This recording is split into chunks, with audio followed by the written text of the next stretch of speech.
Unacademy. Let's crack it.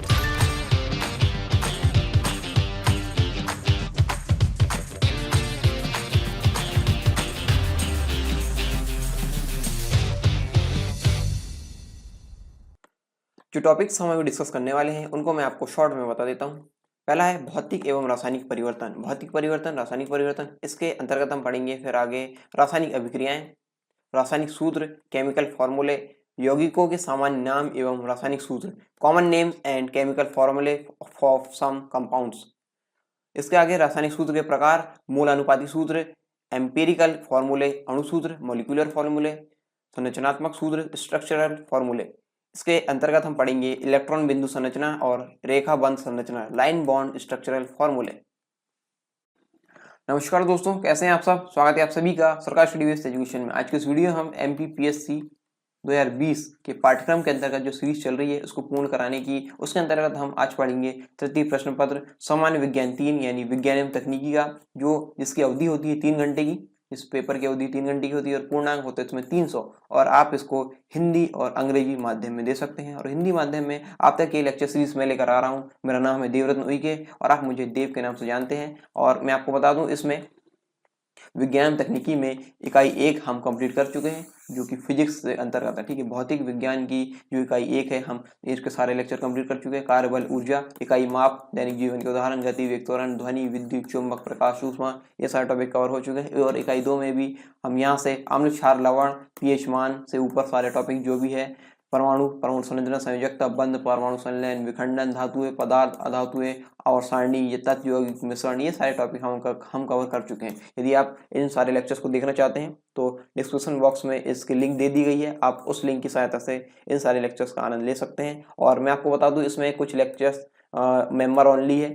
ठीक है, member only है, यानी जो लोग इस चैनल से ज्वाइन हुए हैं, इस चैनल में ज्वाइन हुए हैं, मेंबर बने हैं, उन्हीं को यहाँ पे वो लेक्चर देखने को मिलेंगे। और बाकी जो कुछ लेक्चर है आप जो फ्री वाले हैं आप उन्हें देख सकते हैं। बाकी जो मेंबर वाले लेक्चर है आप उन्हें पेड करके देखेंगे, यानी मेंबरशिप लेकर आप देखेंगे। ठीक है, पेड करने का मतलब यहाँ पे मेंबरशिप आप लेंगे चैनल की, तब जाके आपको वो लेक्चर देखेंगे। तो अभी जो हम पढ़ने वाले हैं वो है यहाँ पे भौतिक एवं रासायनिक परिवर्तन। भौतिक एवं रासायनिक परिवर्तन या फिर भौतिक और रासायनिक परिवर्तन इसे बोल सकते हैं। ठीक है, ये हम अभी पढ़ने वाले।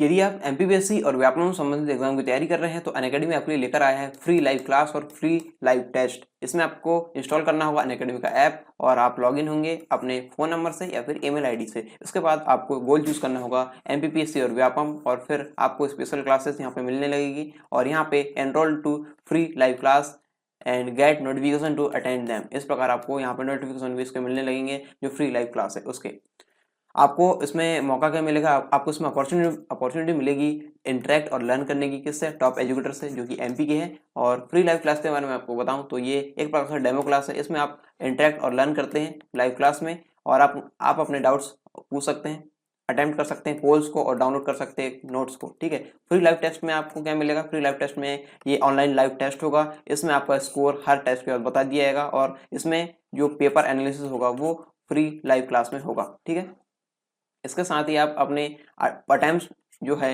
वो पोल अटेम्प्ट्स कर सकते हैं, लाइव चैट कर सकते हैं, हम डाउट्स वगैरह पूछ सकते हैं, क्वेश्चंस वगैरह यहाँ पे डाल सकते हैं, या फिर आपको इमेज पहुंचानी है क्वेश्चन के फॉर्मेट तो आप इमेज को अटैच करके यहाँ पहुंचा सकते हैं, और PDF भी डाउनलोड कर सकते हैं जो लेक्चर है उससे संबंधित। फ्री लाइव टेस्ट में और क्या फीचर आपको मिलेंगे, यहाँ पे मिलेगा आपको सॉल्यूशन को व्यू करने का मौका, और साथ ही साथ आप इसमें एनरोल होंगे तो आपको नोटिफिकेशन मिलते जाएंगे जो भी इसमें नए अपडेट्स आएंगे। साथ ही साथ मैं आपको बता दूं, यहाँ पे MPPSC की T20 सीरीज चलाई जाती है, यानी 20 मिनट में 20 क्वेश्चन यहाँ पे होते हैं। इनको आपको अटेंड करना होता है और इसके आंसर इसके बाद बताए जाते हैं। और इस प्रकार यहाँ पे और जो एग्जामिनेशन है, जैसे MPPSC, MP police, constable, MP SI और MP जेल प्रहरी, इससे संबंधित भी यहाँ पे टेस्ट सीरीज चलाई जाती है। फ्री क्लास और प्लस क्लास में क्या फर्क है, यहाँ पे syllabus, practice test, PDF notes और डाउट सॉल्यूशन यहाँ पे लिमिटेड हो जाते हैं। और यहाँ पे यदि आप इसका प्लस सब्सक्रिप्शन लेंगे तो यहाँ पे ये सारी चीज़ें आपको अनलिमिटेड मिलेगी। और अभी करंट अफेयर्स मैगजीन यहाँ पे लाई जा रही है अनअकैडमी के द्वारा, इसका नाम है वर्चस्व, और ये आपको मिलेगी प्लस सब्सक्रिप्शन के साथ। और साथ ही साथ ये मिल रहा है प्रैक्टिस क्वेश्चन सेक्शन, ये अभी जो नया फीचर है इसके अंतर्गत वो मिल रहा है। और ये आपके पसंदीदा बैच आप चुन सकते हैं, जिस भी बैच में आपको एनरोल होना है, या आपके बहुत सारे बैच यहाँ पे दिए गए हैं जिससे जिससे आपको एनरोल होना आप हो सकते हैं, ठीक है। और यदि आपको इन प्लस सब्सक्रिप्शन में डिस्काउंट चाहिए तो आपको प्रोमो कोड यूज़ करना होगा सरकार10 प्रोमो कोड यूज़ कीजिए और अपना जो डिस्काउंट है वो यहाँ पे लीजिए और अपना सब्सक्रिप्शन या एनरोलमेंट है वो यहाँ पे सुनिश्चित कीजिए।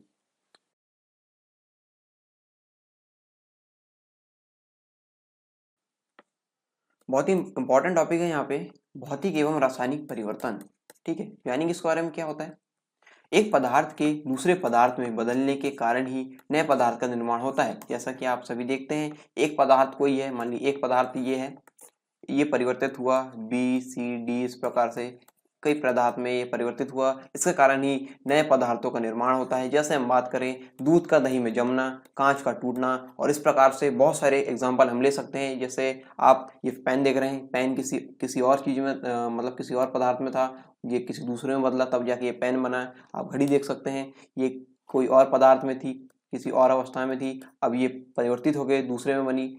इसी प्रकार अन्य अन्य जो एग्जांपल हम ले सकते हैं, जैकेट है, या फिर इस प्रकार ये आप ये वॉल में पेंट दे सकते हैं, या आपके आसपास भी कई सारी ऐसी चीज़ें होगी जो एक पदार्थ से दूसरे पदार्थ में बदली है, उसी के कारण यहाँ पे नए पदार्थ का निर्माण होता है, ठीक है।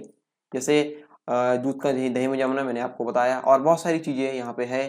तो इसके तौर पे हम अपने आसपास की बहुत सारी चीज़ें देख सकते हैं जिसका एक पदार्थ से दूसरे पदार्थ में परिवर्तन हुआ है। और पदार्थ में होने वाले इन परिवर्तनों को दो भागों में बांटा जा सकता है। जो भी परिवर्तन हो रहा है इसको मुख्यतः दो भागों में बांटा जा सकता है। पहला है भौतिक परिवर्तन, दूसरा है रासायनिक परिवर्तन, ठीक है। जानेंगे दोनों को एक एक करके। पहला है भौतिक परिवर्तन, ठीक है। पदार्थ में होने वाला वह परिवर्तन जिसमें केवल उसकी भौतिक अवस्थाएं का मतलब क्या होगा, यहाँ पे रंग से तात्पर्य है इसका, भौतिक अवस्था, रूप से तात्पर्य है, आकार से तात्पर्य है इसका, और परिमाप से तात्पर्य, ठीक है। भौतिक अवस्थाएं से क्या मतलब हो गया इसका, रंग, रूप, आकार और परिमाप। उसकी भौतिक अवस्था में परिवर्तन होता है, यानी रंग, रूप, आकार और परिमाप में परिवर्तन होता है, तथा उसके रासायनिक गुण व अवस्था में कोई परिवर्तन नहीं होता है, भौतिक परिवर्तन कहलाता है, ठीक है। यहाँ पे ध्यान रखने वाली बात यह है कि इसके रासायनिक गुण में कोई परिवर्तन नहीं हो रहा है। जब भौतिक परिवर्तन हो रहा है तो इसमें रासायनिक गुण में कोई चेंजेस नहीं हो रहे हैं। यहाँ पे परिवर्तन हो रहा है किसमें, भौतिक अवस्था में, जैसे रंग, रूप, आकार, परिमाप आदि में, ठीक है।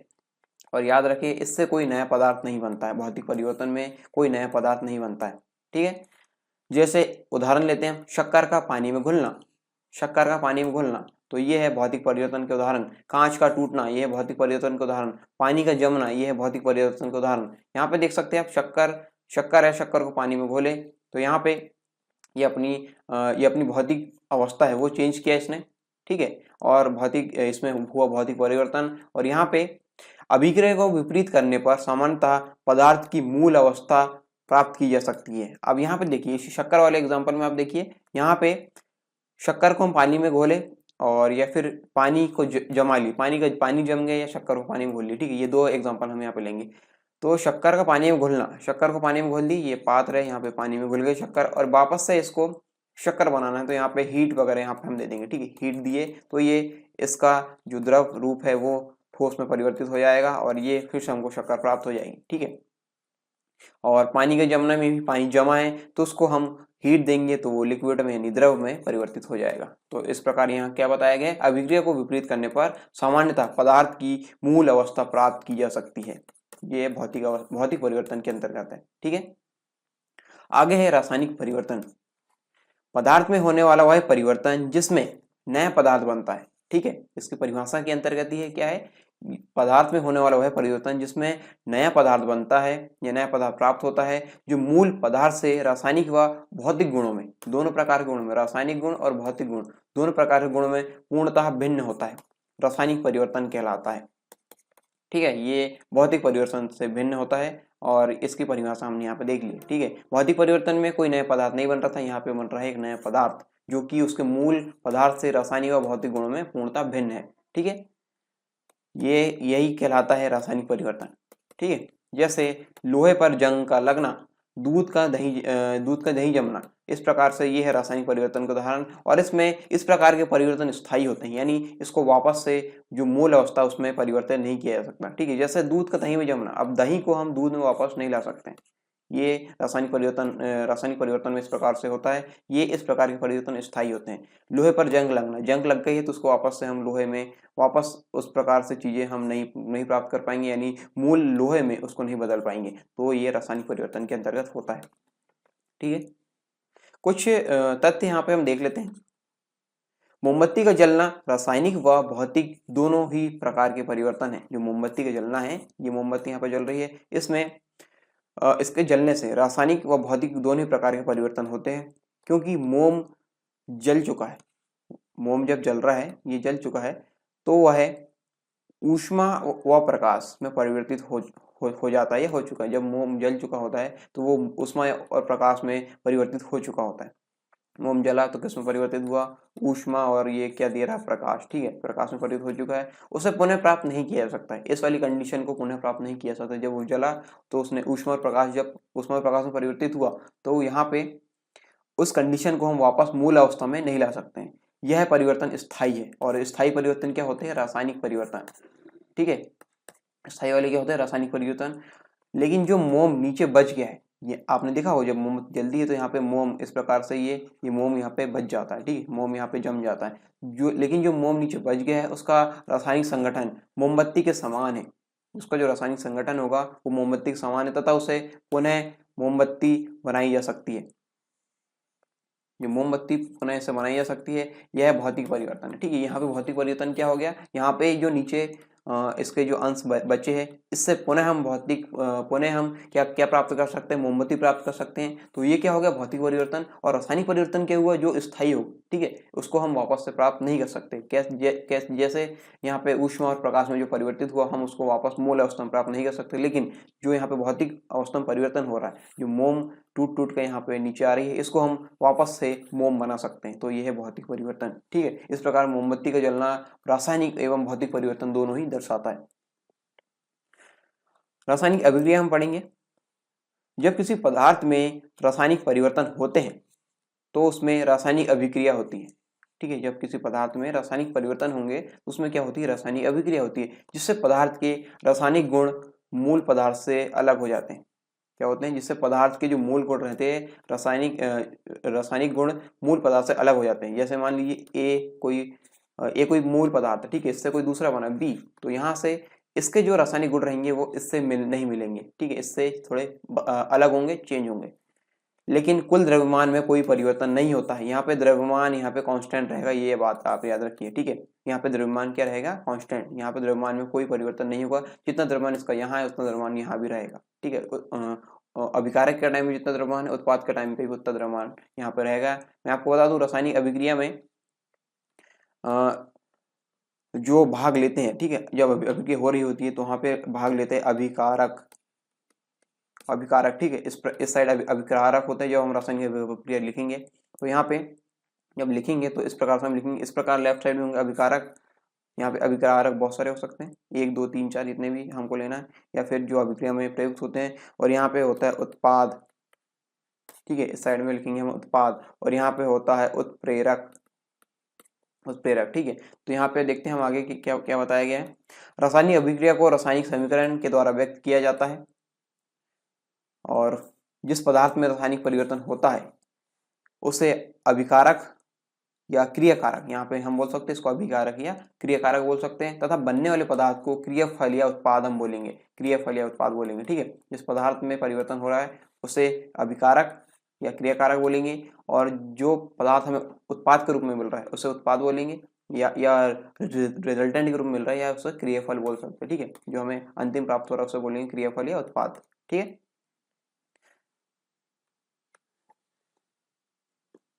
रासायनिक सूत्र, केमिकल फॉर्मूले। यहाँ पे हम जो रासायनिक परिवर्तन है उसको पढ़ने से पहले, या रासायनिक अभिक्रिया है उसको पढ़ने से पहले, हम रासायनिक सूत्र पढ़ना बहुत ही आवश्यक है हमको, क्योंकि ये जब तक हमको पता नहीं होगा तो वहाँ पे हम रख के रासायनिक जो अभिक्रिया है उसको हम नहीं समझ पाएंगे। ठीक है, रासायनिक सूत्र हमको पता होना बहुत ही आवश्यक है, इसलिए हम यहाँ पे पहले ये पढ़ेंगे। ठीक है, तत्वों, अणुओं एवं यौगिकों को सरलता रूप में प्रदर्शित करने के लिए रासायनिक सूत्रों की आवश्यकता होती है या इसका प्रयोग किया जाता है। ठीक है, तत्वों और अणुओं और यौगिकों को सरलतम रूप में प्रदर्शित करने के लिए। ठीक है, रासायनिक सूत्र किसी यौगिक अथवा अणु में उपस्थित तत्वों उनके परमाणु की संख्या तथा अनुपात तथा परस्पर संयोजन की प्रकृति को प्रतीकात्मक रूप से प्रदर्शित करते हैं। कैसे करेंगे प्रदर्शित, देखिए फिर से बताता हूँ आपको। यहाँ पे रासायनिक सूत्र को किसी यौगिक, एक मिनट कोई नहीं, ठीक है फिर से। रासायनिक सूत्र को सूत्र किसी यौगिक अथवा अणु में उपस्थित तत्व होगा, उनके परमाणु की संख्या होगी वहां पे, तथा अनुपात तथा परस्पर संयोजन की प्रकृति को प्रतीकात्मक रूप से प्रदर्शित करते हैं। प्रतीकात्मक रूप यानी उसको सिंबॉलिक फॉर्म में यहाँ पे प्रदर्शित करेंगे, ठीक है, प्रतीकात्मक रूप से। रासायनिक सूत्र में तत्वों के रासायनिक प्रतीक, केमिकल सिंबल्स, संख्याएं, कोष्टक, ब्रैकेट, कॉमा, योजक चिन्ह यानी धन, वियोजक चिन्ह, ऋण आदि प्रतीकों का प्रयोग किया जाता है। इन सारे चिन्हों का प्रयोग करके हम रासायनिक सूत्र को हम दर्शाएंगे, ठीक है। यहाँ पे हम देखेंगे कुछ यौगिक के सामान्य नाम और उनके रासायनिक सूत्र हम देखेंगे। तो यहाँ पे मैं आपको बता दूं, यहाँ पे जो ये शब्दावली यहाँ पे दी गई है उसको देखिए। यहाँ पे कोष्टक वगैरह यूज करते हैं, ब्रैकेट यूज करते हैं। जैसे हम लिए CaOH ट्वाइस, एक मिनट ये फिर से लिखता हूँ, CaOH ट्वाइस, इस प्रकार से लिख दिए, ठीक है। H2O, ये एग्जाम्पल आपको मैं बता दे रहा हूँ यहाँ पे, ठीक है।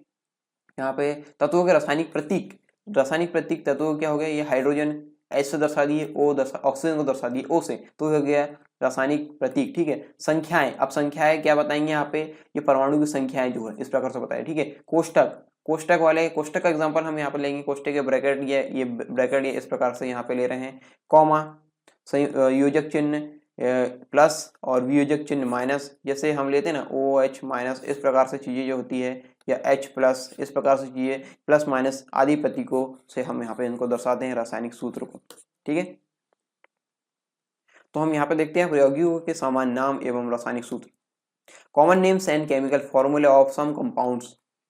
पहला है जल को बोलते हैं डाई हाइड्रोजन ऑक्साइड या फिर डाई हाइड्रोजन मोनो ऑक्साइड ही बोलेंगे इसका, डाई हाइड्रोजन मोनो ऑक्साइड, ठीक है। मोनो मतलब एक होता है और एक यहाँ पे ऑक्सीजन है, इसलिए हम इसको इस प्रकार से बोलेंगे। लेकिन कई चीजें जो एक रहती है हम उसको मोनो या फिर इस प्रकार से हम कई बार नाम नहीं लेते हैं, तो इसको डाई हाइड्रोजन ऑक्साइड भी हम बोल सकते हैं। इसका रासायनिक सूत्र होता है H2O। अगला है बेकिंग सोडा, ठीक है, जो घरों में यूज करते हैं बेकिंग सोडा। सोडियम बाइकार्बोनेट इसका रासायनिक नाम होता है। इसका रासायनिक सूत्र होता है NaHCO3 सोडियम बाइकार्बोनेट इसका रासायनिक सूत्र होता है, ठीक है। धावन सोडा को बोलते हैं सोडियम कार्बोनेट और इसका रासायनिक सूत्र होता है Na2CO3, ठीक है। धावन सोडा जो डिटर्जेंट वगैरह या फिर धुलने वगैरह में जो यूज होता है वो होता है धावन सोडा, ठीक है, सोडियम कार्बोनेट Na2CO3। अनाज का एल्कोहल, ठीक है, एथिल अल्कोहल, जो ड्रिंकेबल अल्कोहल होता है, जो पीने योग्य अल्कोहल होता है उसको बोलते हैं एथिल अल्कोहल या एथेनॉल बोलेंगे, ठीक है। इसका सूत्र होता है C2H5OH, ठीक है। अगला है हाइपो Na2S2O3, इसको बोलेंगे, इसका रासायनिक नाम होगा सोडियम थायोसल्फेट, ठीक है। और इसको इस प्रकार से रासायनिक सूत्र से इस प्रकार दर्शाएंगे। अगला है हास्य गैस, हंसने वाली गैस, नाइट्रस ऑक्साइड इसको बोलते हैं N2O, इस प्रकार इसका रासायनिक सूत्र होता है। यहाँ पे नाइट्रोजन तत्व के परमाणु की संख्या यहाँ पे 2 होगी और यहाँ पे ऑक्सीजन परमाणु की संख्या 1 होगी, तो यहाँ पे एक होगी या नहीं होगी, इस प्रकार से हम नहीं भी लिखेंगे तो चलेगा, हालांकि लिख भी सकते हैं, ऐसा कोई नहीं है, पर N2O नहीं लिखेंगे तो ज़्यादा अच्छा रहेगा, ठीक है। वहाँ पे हम नॉर्मली नहीं लिखते हैं। अगला है चूना का रासायनिक सूत्र होता है CaO, कैल्शियम ऑक्साइड, ठीक है, CaO कैल्शियम ऑक्साइड इसका रासायनिक नाम है। अगला है चूना पत्थर या संगमरमर, इसको बोलेंगे CaCO3, इसका रासायनिक सूत्र होता है कैल्शियम कार्बोनेट, इसको बोलते हैं कैल्शियम कार्बोनेट, ठीक है। अगला है क्विक सिल्वर, मरकरी, इसका रासायनिक सूत्र होता है Hg, ठीक है, Hg क्विक सिल्वर या मरकरी, सामान्य नाम क्विक सिल्वर है और रासायनिक नाम है इसका मरकरी। अगला है सॉल्टपीटर, ये सॉल्टपीटर का रासायनिक नाम होगा पोटेशियम नाइट्रेट, इसको दर्शाएंगे KNO3 से, ठीक है, इसका रासायनिक सूत्र ये होगा। नमक या इसे टेबल सॉल्ट भी बोल सकते हैं, सोडियम क्लोराइड यानी NaCl इसका रासायनिक सूत्र होता है। कास्ट स्पिरिट या फिर इसको वुड स्पिरिट भी बोलेंगे, ठीक है, वुड स्पिरिट, वर्ड स्प्रेड जो हम आपने देखा होगा वर्ड में जो स्प्रेड जो हम वो पेंट वगैरह करते हैं उस प्रकार की चीज़ें वो होता है वर्ड स्प्रेड। तो मिथाइल अल्कोहल ये होता है CH3OH, इसका रासायनिक सूत्र ये होगा CH3OH, ठीक है, मिथाइल अल्कोहल इसे बोलेंगे। अगला है शुष्क बर्फ। शुष्क बर्फ का रासायनिक सूत्र होता है CO2, ठोस कार्बन डाइऑक्साइड इसका रासायनिक नाम है, ठीक है, क्या है, ठोस कार्बन डाइऑक्साइड। अगला है मार्श गैस, मीथेन इसका रासायनिक नाम है, इसका रासायनिक सूत्र है CH4। सिरका, सिरका का रासायनिक नाम एसिटिक एसिड है और इसका रासायनिक सूत्र है CH3COOH या CH3COOH, इस प्रकार से प्रोनाउंस करेंगे, ठीक है। रसायनों का राजा सल्फ्यूरिक एसिड, सबसे ज्यादा यूज किए जाने वाला एसिड, इसको रसायनों का राजा बोलते हैं और सल्फ्यूरिक एसिड इसका रासायनिक नाम है और इसका रासायनिक सूत्र है H2SO4। अगला है litharge, litharge lead oxide PbO, इसको इस प्रकार दर्शाते हैं, इसका रासायनिक सूत्र है PbO। अगला है जंग, ferric oxide Fe2O3, ferric oxide को दर्शाएंगे Fe2O3 से, यानी इसका रासायनिक सूत्र है Fe2O3, ठीक है। तो इस प्रकार कुछ सामान्य यौगिकों के नाम थे, यौगिकों सामान्य नाम एवं यौगिक सूत्र हमने यहाँ पे यौगिकों के रासायनिक सूत्र यहाँ पे देखे, ठीक है, जो कि बहुत ही इंपॉर्टेंट है और आपको ये डेली लाइफ में देखने को मिल जाएंगे और आप इसको याद रखिए क्योंकि ये कई बार एग्जाम पूछे जाते हैं, बहुत ही फ्रिक्वेंटली पूछे जाते हैं कई बार, ठीक है। तो इस प्रकार ये जो चार्ट है इसको आप स्क्रीनशॉट ले सकते हैं या फिर आप नोट्स बना रहे हैं तो इसको नोट्स के फॉर्म में आप अपने हिसाब से इसको डिज़ाइन करें और इसको कहीं चिपका दें अपनी दीवारों पे, जहाँ पे आप रह रहे हैं अपने रूम के दीवारों पे, या फिर कुछ इस प्रकार से इसका बंदोबस्त करें कि आपकी नज़रें इसमें बार बार जाए तो आपको ये सारे जो सूत्र है याद हो जाए, ठीक है, क्योंकि ये बहुत ही जनरल साइंस के अंतर्गत आते हैं और ये आपको याद होने चाहिए, ये किसी भी एग्जाम में पूछे जा सकते हैं, ठीक है, किसी भी एग्जाम की आप तैयारी कर रहे हो ये वहाँ पे पूछे जा सकते हैं क्योंकि बहुत ही जनरल चीज़ें हैं, ठीक है, आपको पता होना चाहिए रासायनिक विज्ञान के अंतर्गत। अगला है रासायनिक सूत्र के प्रकार, टाइप्स ऑफ केमिकल फॉर्मूले। यौगिकों की रासायनिक संरचना को विभिन्न रूप में वर्गीकृत किया जा सकता है, इसलिए किसी यौगिक के मुख्यतः 3 प्रकार के रासायनिक सूत्र लिखे जा सकते हैं। रासायनिक सूत्र 3 प्रकार के होंगे यहाँ पे। पहला है मूलानुपाती सूत्र, दूसरा है अणु सूत्र, तीसरा है संरचनात्मक सूत्र, ठीक है, मूलानुपाती सूत्र, अणु सूत्र और तीसरा है संरचनात्मक सूत्र, तीनों को एक करके हम देखेंगे। पहला है मूल अनुपाती सूत्र, किसी पदार्थ या यौगिक का मूल अनुपाती सूत्र उसमें उपस्थित तत्वों के परमाणु का सरलतम पूर्ण संख्या का अनुपात, किसमें किसी पदार्थ या यौगिक का मूलानुपात सूत्र उसमें उपस्थित तत्व हो सकते हैं hydrogen, helium, lithium, beryllium, boron, carbon, nitrogen, oxygen, इस प्रकार से तत्व हो सकते हैं। तत्वों के परमाणु का सरलतम पूर्ण संख्या का अनुपात, सिंपलेस्ट होल नंबर रेशो प्रदर्शित करता है, ठीक है, जो मूल अनुपात सूत्र होता है। यह सूत्र यौगिक में सम्मिलित तत्वों के परमाणु की वास्तविक स्थिति प्रदर्शित नहीं करता है, ठीक है। यहाँ पे देखिए इस लाइन का मतलब भी मैं आपको यहाँ पे बताऊंगा। यहाँ पे यौगिक है ब्यूटेन C4H10, तो इसका सरलतम रूप यानी सिंपलेस्ट होल नंबर रेशियो क्या होगा, यहाँ पे इसको भाग दे देंगे यहाँ पे 2 से, 2 दूनी 4, 2 पंचे 10, ठीक है, तो C2H5 इसका मूल अनुपाती सूत्र हो गया। मूल अनुपाती सूत्र इस प्रकार से लिखेंगे। ऑक्टेन हो गया C8H18, तो यहाँ पे इसको फिर से हम भाग दे देंगे, 2 चौक 8 हो जाएगा, यहाँ पे 2 चौक 8 और 2 9 18, तो C4H9 ये इसको हो गया मूलानुपात सूत्र। लेकिन फिर मैं आपको बता दूं कि जो मूलानुपात सूत्र होता है यह सूत्र यौगिक में सम्मिलित तत्वों के परमाणु की वास्तविक स्थिति नहीं प्रदर्शित करता है। परमाणु जो यहाँ पे है उसकी वास्तविक स्थिति नहीं प्रदर्शित करता है, ठीक है, तो ये होता है मूलानुपाती सूत्र। यहाँ पे अणुसूत्र इसका क्या है, C4H8 है, यहाँ पे हमने देखा इसका C4H5 हो गया, ठीक है, C4H5 हो गया यहाँ पे, तो यहाँ पे ये क्या कर रहा है, ये परमाणु की वास्तविक स्थिति यहाँ पे प्रदर्शित नहीं कर रहा है, ठीक है। अगला है अणुसूत्र, किसी यौगिक का अणुसूत्र उसके एक अणु में उपस्थित सभी तत्वों के एवं उनके परमाणु की संख्या को प्रदर्शित करता है, जैसा कि हमने यहाँ पे देखा इस वाले सूत्र में। यहाँ पे हम और देखेंगे यहाँ पे, तो क्या करता है अणुसूत्र उसके एक अणु में उपस्थित सभी तत्व हो सकते हैं, जैसे हाइड्रोजन, हीलियम, लिथियम, मैंने आपको बताया, बोरॉन, कार्बन, नाइट्रोजन, ऑक्सीजन, ये तत्व हो सकते हैं। उपस्थित तत्व, अणु में उपस्थित तत्व एवं उनके परमाणु की संख्या को प्रदर्शित करता है। जैसे हम एग्जांपल लेते हैं जल का, जल यौगिक है, इसका अणुसूत्र होता है H2O, ठीक है। अणुसूत्र से प्राप्त जानकारी हम देखेंगे कि हमें क्या जानकारी यहाँ पे मिलती है। H2 यहाँ पे लिख तो दिए, लेकिन इसका मतलब क्या होता है, जल हाइड्रोजन एवं ऑक्सीजन नामक दो तत्वों से निर्मित है। ठीक है, अणुसूत्र क्या बता रहे हैं यहाँ पे, जल हाइड्रोजन और ऑक्सीजन नामक दो तत्वों से निर्मित है। ठीक है, अब अगली कंडीशन क्या देखेंगे, यहाँ पे नंबरिंग भी दी गई है। अब नंबरिंग का मतलब क्या है, ये नंबरिंग यहाँ पे दी गई है, यहाँ पे H2 लिखा है, H2 और O1 लिख सकते हैं, ये नहीं लिख सकते, यहाँ पे लिखा है H2O लिखा है। इसका मतलब क्या हुआ, H2 का मतलब क्या हुआ, जल के एक अणु में हाइड्रोजन के दो परमाणु, किसके, हाइड्रोजन के दो परमाणु, जल का एक अणु है, इसमें हाइड्रोजन के दो परमाणु तथा ऑक्सीजन का एक परमाणु उपस्थित होता है। ये दर्शाता है अणुसूत्र, ये दर्शाता है क्या, अणुसूत्र। ठीक है, फिर से आपको रिपीट कर देता हूँ, किसी यौगिक का अणुसूत्र उसके अणु में उपस्थित सभी तत्वों एवं उनके परमाणु की संख्या, सभी तत्व और उनके परमाणु की संख्या को प्रदर्शित करता है अणुसूत्र। ठीक है, अगला है संरचनात्मक सूत्र। किसी यौगिक के संरचना सूत्र से यौगिक के परमाणुओं के परस्पर संयोजन प्रतिरूप यानी लिंकिंग पैटर्न का ज्ञान होता है। किस प्रकार आपस में वो तत्व जुड़े हुए हैं, इसका हमें ज्ञान होगा, यानी परस्पर संयोजन प्रतिरूप यानी लिंकिंग पैटर्न का ज्ञान होता है।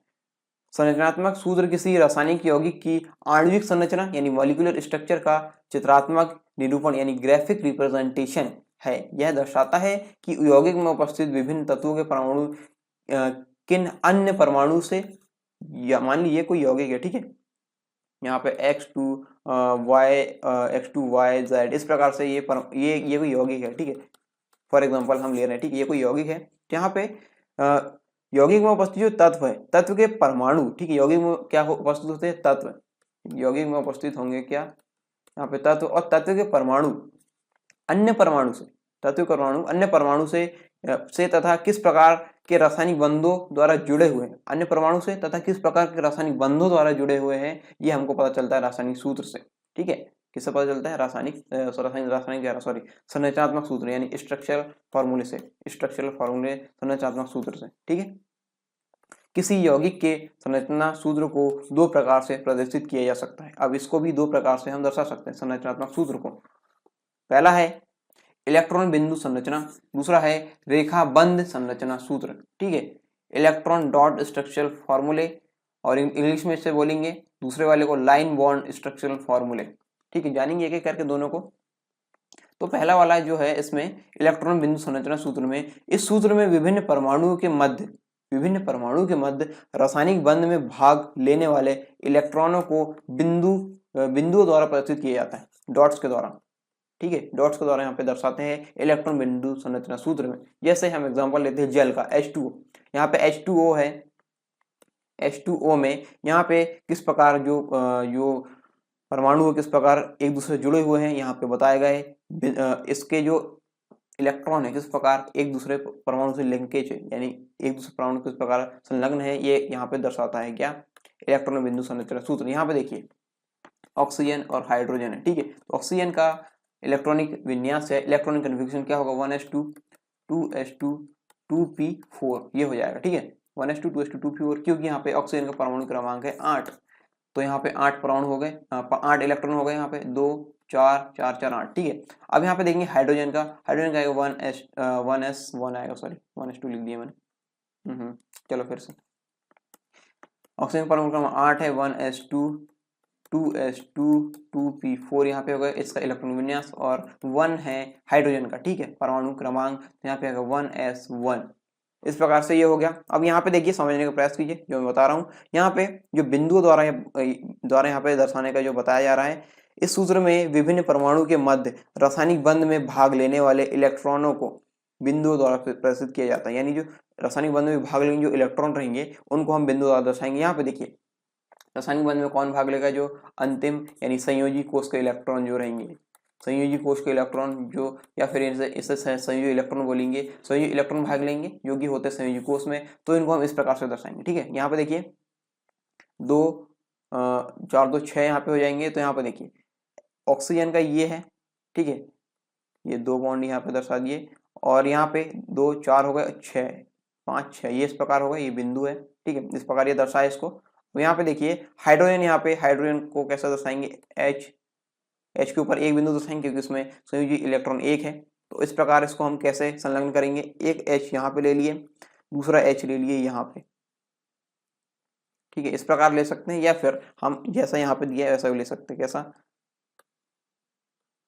ये देखिए, या फिर हम ऐसा ले सकते हैं इसको, यहाँ पे देखिए ये हो गया एक एक इसका एक इसका एक इसका एक इसका, यानी एक इसका एक इलेक्ट्रॉन इसका होगा संयोजी इलेक्ट्रॉन, एक संयोजी इलेक्ट्रॉन इसका होगा, इस प्रकार यहाँ पे दर्शाए। तो यहाँ पे इनकी जो बॉन्डिंग है, ये बॉन्डिंग इस प्रकार से यहाँ पर दर्शाएंगे, ठीक है। ये यहाँ पर यहाँ ऐसा नहीं दर्शा सकते कि यहाँ पे ये इसका है ये इसका, ठीक है। आपको समझने के लिए मैंने बताया था। तो इस प्रकार से इसकी जो संरचना होती है, इस प्रकार से हम इसको दर्शाते हैं, ठीक है, इलेक्ट्रॉन बिंदु संरचना सूत्र में।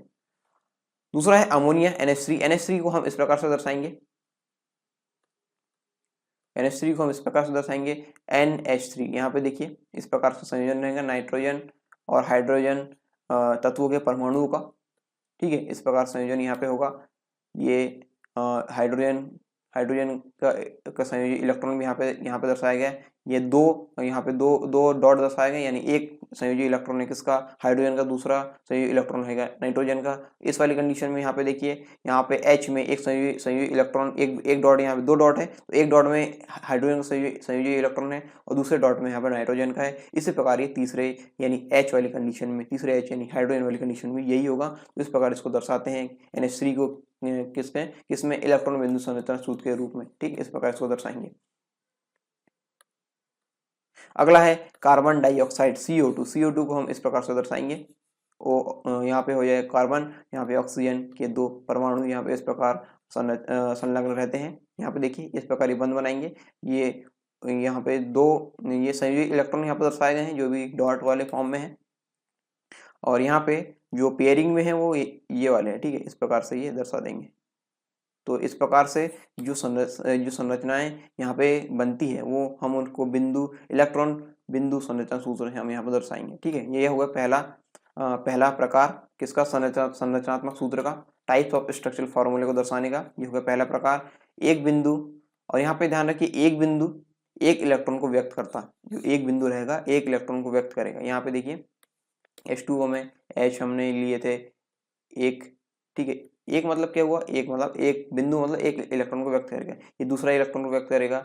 और यहाँ पे ये 1 2 3 4 5 6 ये अलग अलग एक इलेक्ट्रॉन को दर्शाने के लिए एक बिंदु की आवश्यकता होती है। यहाँ पे ये बताया गया, ठीक है, एक इलेक्ट्रॉन एक बिंदु को दर्शा रहा है।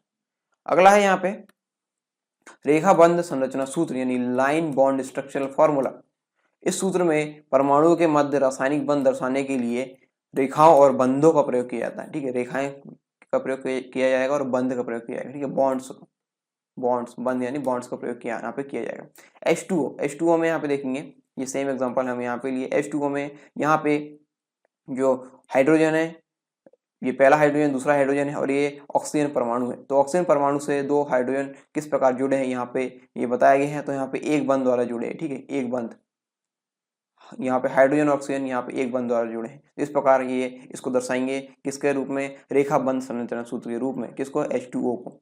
अगला है अमोनिया यानी NH3 को हम इस प्रकार से दर्शाते हैं, हाइड्रोजन हाइड्रोजन हाइड्रोजन और ये है नाइट्रोजन, ठीक है। तो ये आपस में किस प्रकार जुड़े हुए हैं, नाइट्रोजन से जो हाइड्रोजन है आपस में नाइट्रोजन किस प्रकार जुड़े हुए हैं, एक बंध द्वारा, एक हाइड्रोजन एक बंध द्वारा जुड़ा है, एक हाइड्रोजन एक बंध द्वारा जुड़ा है, एक हाइड्रोजन एक बंध द्वारा जुड़ा है किससे, नाइट्रोजन से। तो ये हो गया रेखा बंध संरचना सूत्र, इस प्रकार से दर्शाते हैं, किससे, रेखाओं और बंधों के प्रयोग से हम यहाँ पे दर्शा रहे हैं।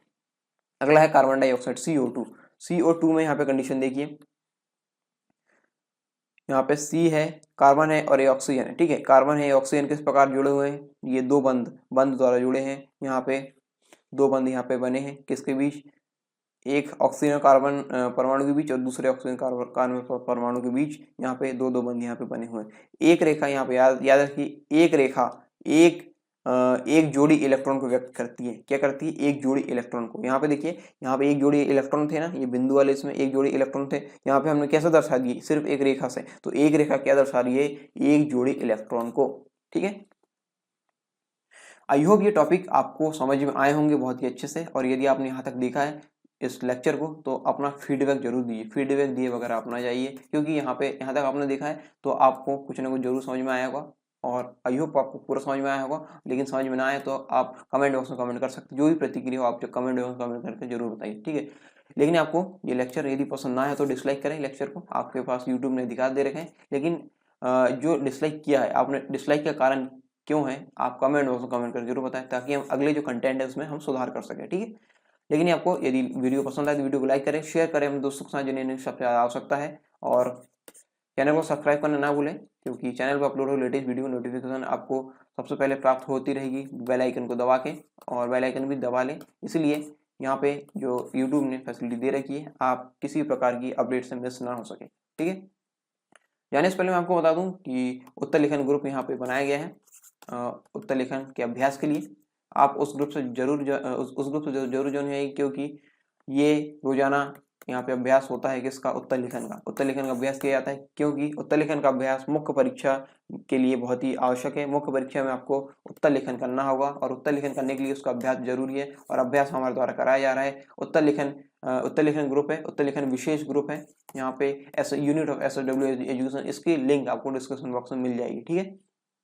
वहां से इसको आप उस लिंक की सहायता से आप इस ग्रुप में ज्वाइन हो सकते हैं, ठीक है। और साथ ही साथ आप यदि अभी हमारे द्वारा एक नया फीचर जोड़ा गया है, यदि आप अभी मेंबर ग्रुप में ज्वाइन होते हैं तो आपको जो सभी लेक्चर है वो आपको देखने को मिल जाएंगे। लेकिन यदि आप मेंबर ग्रुप में ज्वाइन नहीं होंगे तो आपको ये सारे लेक्चर जो है उसमें से कुछ लेक्चर आपको देखने को नहीं मिलेंगे जब तक आप ज्वाइन ना हो, ठीक है। तो इस प्रकार आप ज्वाइन कर लीजिए, ज्वाइन करने से आपका फायदा है और आपको सारे लेक्चर्स मिल जाएंगे, ठीक है। तो यहाँ आज के लिए बस इतना ही, मिलते हैं नेक्स्ट वीडियो में, तब तक के लिए जय।